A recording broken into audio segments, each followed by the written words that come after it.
એક વખત ધર્મદેવના આંગણામાં નગારા વગાડનારા નટ આવ્યા.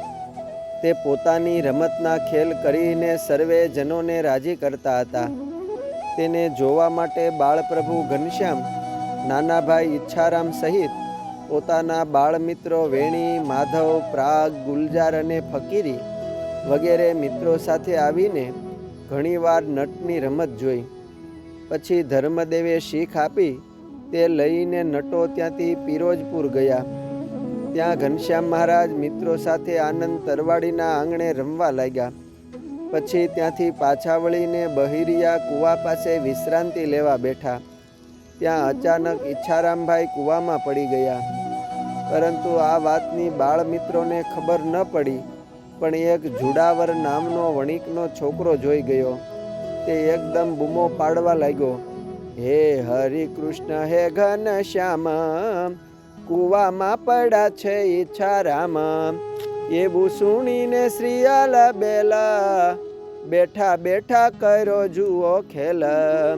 કૂવા સામી દ્રષ્ટિ કરી જોઈ, કૂવા સામી દ્રષ્ટિ કરી જોયું, પાણી પાતાળે સમાઈ ગયું.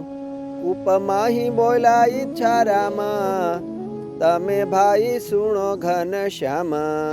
હે ઘનશ્યામભાઈ, તમારો ભાઈ ઈચ્છારામ તો કૂવામાં પડી ગયો, તેને બહાર કાઢો. એવું સાંભળીને બાળપ્રભુ ઘનશ્યામે કૂવા સામે જોયું કે તરત કૂવાનું પાણી પાતાળમાં ઉતરી ગયું.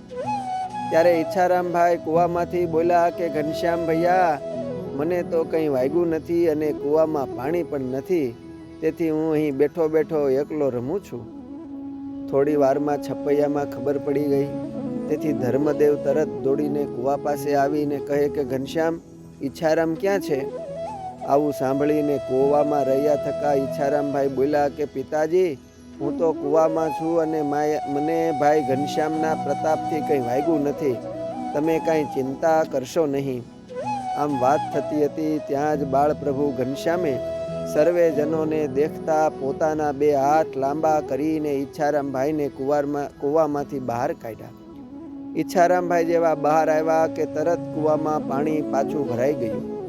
બાળપ્રભુ ઘનશ્યામનું આવું દિવ્ય ચરિત્ર જોઈને સૌ કોઈ આશ્ચર્ય પામતા પોતપોતાને ઘેર ગયા. અસ્તુ જય સ્વામિનારાયણ. શ્રી ઘનશ્યામ લીલા મૃત સાગરમાંથી.